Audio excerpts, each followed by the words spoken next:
Sehat semuanya? Ya gua enggak ya. Malum lah lagi bulan Ramadan, jadwal manggung lagi banyak. Banyak di cancel, ya Allah. Stres gua. Tapi ya zaman sekarang yang namanya sehat itu susah. Kalau sakit mah gampang gitu. Kita tinggal keluar rumah hujan-hujanan sakit. Keluar rumah panas-panasan sakit. Bahkan waktu masih jadi pengangguran, gue di rumah aja gak ngapa-ngapain. Gue sakit. Sakit hati diomongin tetangga itu. Tahu sendiri kan ya tetangga kalau udah ngomong tuh apa aja dibahas gitu. Tuh lihat tuh si Ridwan udah lulus bukannya kerja malah di rumah mulu. Tuh lihat tuh si Ridwan udah gede bukannya bantuin orang tua malah nyusahin mulu. Sampai akhirnya sekarang gue jadi stand up comedian masih diomongin juga. Tuh lihat tuh si Ridwan sekarang jadi stand up comedian tiap manggung ngomongin kita mulu. Apa coba?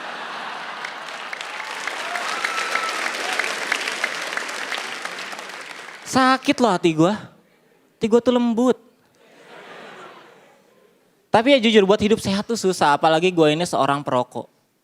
Bagi gue rokok itu adalah gaya hidup. Makanya kalau ada yang bilang rokok membunuhmu, gue gak takut. Karena rokok buat gaya. Kalau mau bunuh ya bunuh aja.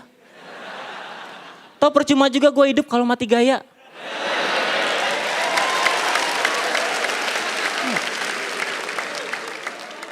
Gimana pemikiran gue? Agak filosofis ya. Tapi mungkin di sini ada yang benci sama merokok nggak masalah, itu hak kalian. Gue lebih bermasalah sama orang-orang yang akunya pecinta rokok tapi masih suka ngerugiin perokok lainnya. Misalnya dalam kasus pencurian korek. Ya. Gue tuh sering banget kecurian gitu. Saking seringnya gue sampai hafal modus operandinya. Kayak waktu itu gue pernah diajak nongkrong sama teman-teman gue. Pas nongkrong gue ngeluarin rokok sama korek. Terus ada satu orang teman gue yang cuma ngeluarin rokoknya doang. Di situ perasaan gue udah gak enak tuh. Dan bener aja gitu gue diajakin ngobrol sampai gue lengah. Iya. Pas gue udah mau balik gue baru sadar nih korek gue hilang kemana. Perasaan tadi di atas meja dah. Apa jatuh ke kolong ya?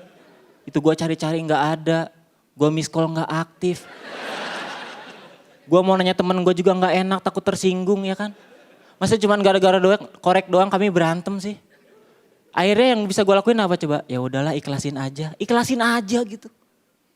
Padahal ya yang jadi masalah adalah ketika gue udah ikhlas beberapa hari kemudian gue nongkrong bareng lagi sama temen gue. Terus gue ngeliat ada orang yang koreknya mirip sama kayak gue.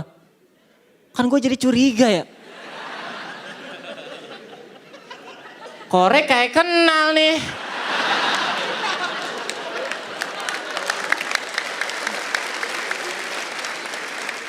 Terus di situ dia baru ngaku gitu, sorry Wan kemarin koreknya kebawa.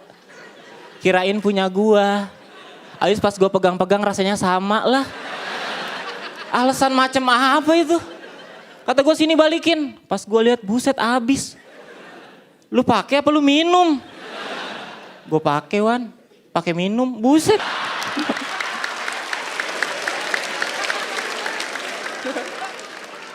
Tapi ya dari kejadian itu gue jadi tahu ternyata rokok dan korek itu sama-sama berbahaya. Rokok itu bisa ngerusak badan, korek bisa ngerusak pertemanan.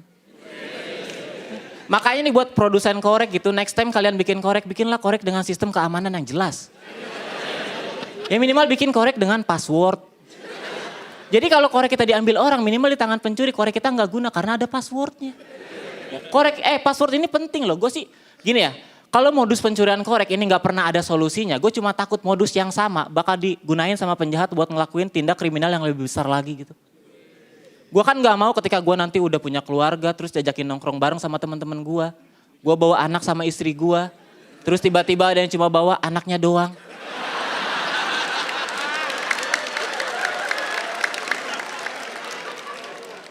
Terus gue diajak ngobrol sampai gue lengah. Pas udah mau balik gue baru sadar istri gue kemana ini.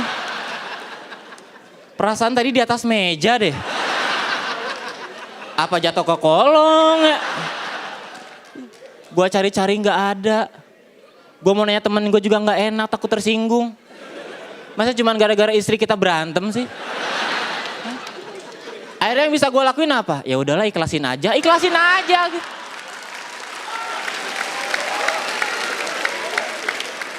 Masalahnya yang gue takut nanti kejadiannya terulang lagi gitu. Gue udah ikhlas beberapa hari kemudian. Gue nongkrong lagi sama teman-teman gue. Terus ada yang bawa istri bentuknya mirip kayak punya gue. Kan gue jadi curiga gitu ya. Istri kayak kenal nih.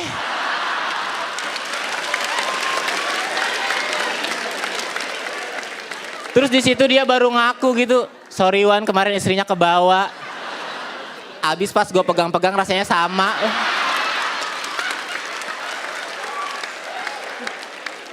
Alasan macem apa? Udah diapain aja istri gue sama lu? Belum diapa-apain Wan, masih utuh. Kok bisa sih? Ya kan gue gak tahu passwordnya. Nah, itu gunanya password ya. Terima kasih gue Ridwan, selamat malam semuanya. Ridwan Kamu luar biasa, Remin. Aduh. Langsung aja lah kita dengarkan apa kata Bang Panji. Remin, kalau menurut gua ledakan tawanya sih nggak sekuat minggu-minggu sebelumnya. Tapi dari sisi penulisan sangat layak untuk dikagumi. Itu barusan satu set tuh keren banget, buset dah. Yang tadi ngomongin soal mati dan gaya, kemudian ke mati gaya. Itu tuh gue sama Pak Ade tuh sampai, wah bagus ya. Kita bisa gak ya nulis kayak dia gitu. Kompetisi itu panjang tapi makin minggu makin baik gitu. Makasih Bang Panji. Remin. Bos. Nih kita ngomongin soal, kita ngomongin teknis ya. Yang patut dikagumi dari sisi teknis mati gaya itu tadi. Terus udah gitu kita ngomongin soal, tadi gue ngomong sama si Calontong tuh.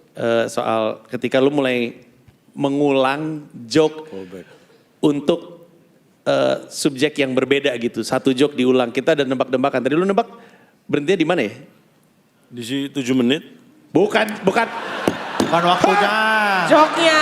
Jokesnya, Bukan durasi, Ca. Bukan maksud Subjek, panggungnya tekniknya. ketika dia. Nggak usah ngajak ngobrol Calontong deh. Tadi tuh kita udah diskusi nih, ini nutupnya nih di gue pegang-pegang rasanya sama. Ntar Bang Panji, diginiin coba sama Calontong. Bang Panji. Apa sih? Gitu itu artinya apa, Ca? Masa diginiin? Kan dia bisa lihat lewat tayangan, gak usah diomongin. Oh iya. Terus terang Orang ngajak ngomong gue sendiri sekarang gak dijawab. respect sama lu terus terang Ji. Sama gue, kenapa gak respect sama gue justru? Lu gak pernah memperhatikan kesehatan diri lu sendiri. Iya nih gue stres nih, gila nih gue kayaknya lama-lama nih. Poin gue gini. Gue menghargai Remin dan keberanian dan sikapnya. Jadi orang tuh punya sikap gitu, terus punya nyali gitu, berani ngambil resiko tuh gue kagumin. Jadi bagus banget dari Ridwan Remin malam hari ini bagus sekali. Thank you ya, udah ngasih pertunjukan yang bagus, thank you. Terima kasih. Bang Panji. Berikutnya silakan komentar dari Bung Cak Lontong.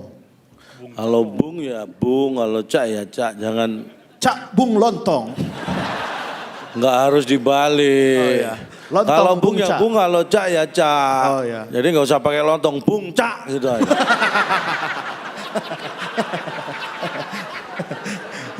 Wah baru kali ini dia marah-marah ya. Apa ketawa? Kameramen ketawa. Masa Lihat, gak boleh lihat. Masa ketawa? gak boleh, Ca? Kayak Sampai botak palanya lo ketawa mulut. Tadinya gondrong loh dia. kayak ngerti. Baik Ridwan, ini luar biasa menurut saya. Biasanya yang namanya callback itu kan satu punchline-nya atau satu idiom. Ini satu cerita loh callback semua. Hanya, ya kan? Satu beat. Dan itu durasinya ada 1,5 menit, 2 menit ada kali tadi ya? 1,5 menit. Ya ada Iyalah. semenit. Ada semenit. Ada kan?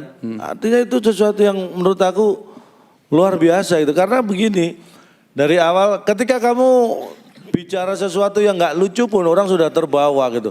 Kamu nongkrong cuma bawa rokok, kamu bawa rokok sama korek, temenmu datang cuma bawa rokok. Mereka sudah membayangkan itu.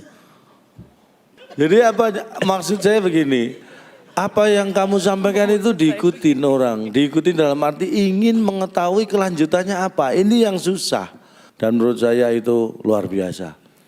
Very good job. Terima kasih Calontong.